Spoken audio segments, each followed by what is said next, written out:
गीता के 6ठे अध्याय के 8-9 श्लोक में उक्त है, जिसके चित्त में शास्त्रों का उपदेश स्थिर है एवं तत्व की प्रत्यक्ष अनुभूति है, विषय सन्निधान एवं निर्विकार एवं जितेंद्रिय है, मृत पिंड पाषाण एवं स्वर्ण में जिसकी समदृष्टि है, सुहृद मित्र उदासीन शत्रु मध्यस्थ द्वेष्य बंधु साधु एवं असाधु, इन सबके प्रति जिसकी समदृष्टि है वे ही योगी एवं वह ही श्रेष्ठ है।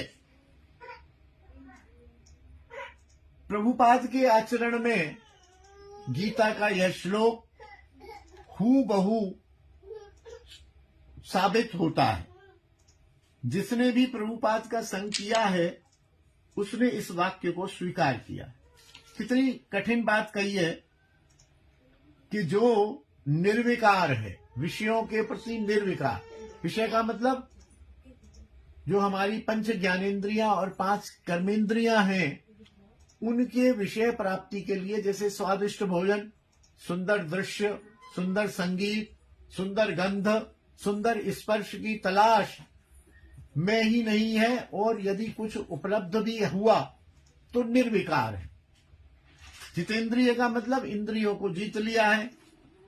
मृतपिंड माने शव, पाषाण सोना में जिसकी समान दृष्टि है, अपने प्रिय अपने मित्र अथवा जो न मित्र है जो न प्रिय है, उदासीन है, जो शत्रु है, जो बंधु है, जो साधु हैं अथवा असाधु हैं, उनके प्रति भी जिनकी दृष्टि सम है वे ही श्रेष्ठ हैं।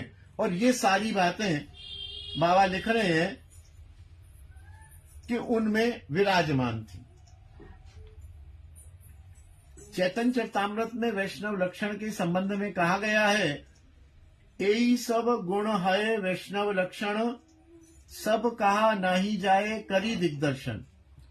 कृपालु अकृत दोह सत्य सार सम, निर्दोष वदान्य मृदु शुचि अकिंचन। सर्वोपकारक शांत कृष्णैक शरण, अकाम अनीह स्थिर विजित षड गुण। मितभुक अप्रमत्त मानद अमानी, गंभीर करुण मैत्र कवि दक्ष मौनी। ये वैष्णव के कुछ कुछ लक्षणों को गिनाया गया है। इसको थोड़ा सरल भाषा में देखते हैं।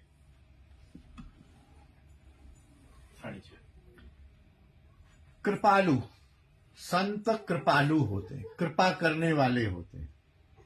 अकृत दोह मतलब किसी से द्रोह, किसी से दुश्मनी, किसी से शत्रुता, किसी से बदला लेने की कामना संत में नहीं होती। सत्य ही उनके जीवन का सार होता है। और सम माने हर परिस्थिति में वो समान होते हैं। सुख में दुख में, हानि में लाभ में, जय में विजय में वो समान रहते हैं। वो दोष रहित होते हैं, दीन होते हैं। दीन होते हैं। देखिए, संतों के लक्षणों को थोड़ा ध्यान से सुनते जाइए। हम एरे गहरे नत्थू खैरे हरेक को संत मानने लग जाते हैं। हमें ये याद रखना चाहिए, नोट करके रखना चाहिए कि संतों में ये लक्षण होने चाहिए। कई बार हम कहते हैं ना शिष्य से कि तुम 12 मास तक गुरु का परीक्षा करो, तो शिष्य कहता हम कैसे परीक्षा करें, हम तो कुछ जानते ही नहीं। अरे जानते नहीं हो तो शास्त्र के इन वाक्यों को देखो, शास्त्र के इन वाक्यों को नोट करके रखो कि गुरु में या संत में ये लक्षण है, तभी वो गुरु होने लायक है। नहीं है तो वो संत तो है ही नहीं, गुरु होने लायक तो बिल्कुल भी नहीं है। वदान्य माने दीन, मृदु माने मीठी बात बोलने वाले, ऐसे अकड़ के नहीं बोलने वाले, बात बात से उत्तेजित होने वाले नहीं होने चाहिए। शुचि, शुद्ध रहे, ऐसा नहीं म्लेच्छ सा हो, कभी बाल बनाए नहीं बनाए, कभी तिलक लगाया नहीं लगाया, कभी मेला कपड़ा पहन लिया, कभी अशुद्ध कपड़ा पहन लिया।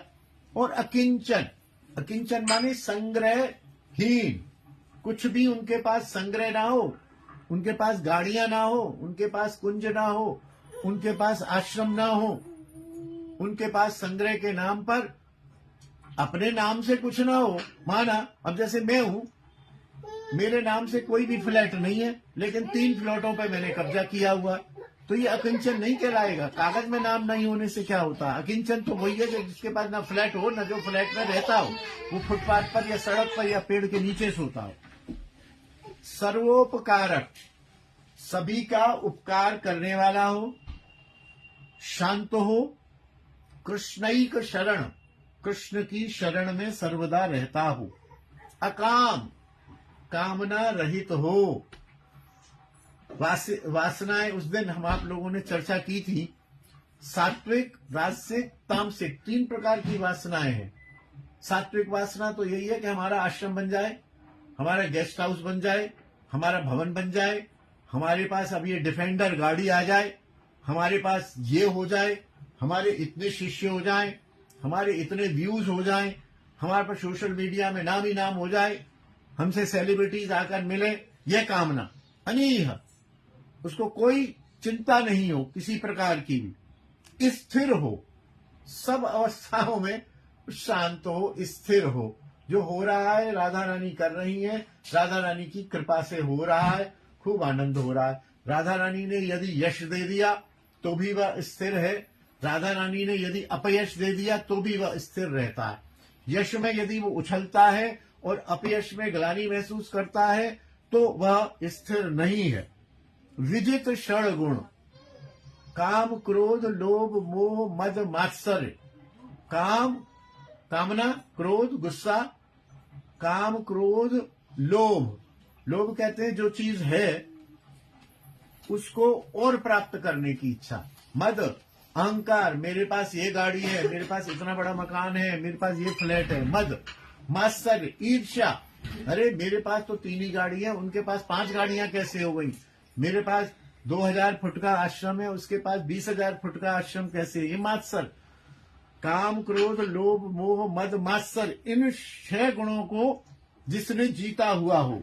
मित भुक, मित भुक माने कम खाने वाला, ये नहीं कि भर के प्लेट चकाचक इतने सारे चावल है, 2-4 कटोरी खीर की, पनीर की और ये सब खाए। मित भुक, थोड़ा सा, बहुत थोड़ा सा। अप्रमत्त, लापरवाह ना हो भजन के विषय में। ये नहीं कि कभी 6 बजे उठ गए, कभी 4 बजे उठ गए, कभी तुलसी परिक्रमा दे दी, कभी नहीं दे दी। मैं अपनी बात कह रहा हूं। कभी भजन किया, कभी नहीं किया, कभी मंत्र स्मरण किया, कभी नहीं किया, कभी 2 लाख नाम कर लिया, कभी 2 माला भी नहीं हुई। ये प्रमत्व। मानद, खुद मान की कामना ना हो, दूसरे को मान देने वाला। यशोदा जैसे हैं, यशोदा भगवान कृष्ण की जो मां है उनका नाम यशोदा है। और यशोदा का अर्थ क्या है? जो दूसरे को यश देती हैं। मानद, जो दूसरे को मान देने वाला हो। अमानी, स्वयं मान की कामना से दूर हो। गंभीर, छिछोरा ना हो, छिछोरी बातें ना करे, उल्टे सीधे बयान ना दे, गंभीर रहे।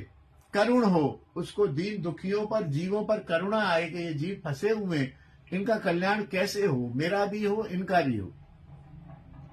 मैत्र, सबको मित्र के समान समझने वाला हो।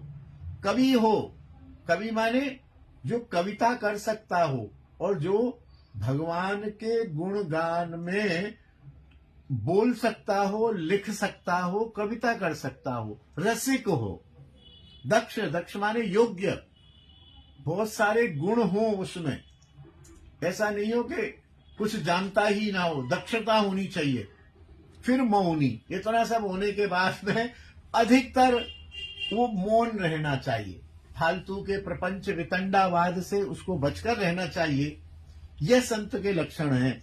यह लक्षण यदि आप में, आपको किसी में दिखे, मैं कहता हूं पूरे तो दिखेंगे ही नहीं, 8 तो दिखे 16 में से, 5 तो दिखे, 15 तो दिखे, कुछ तो दिखे, उसको लक्षण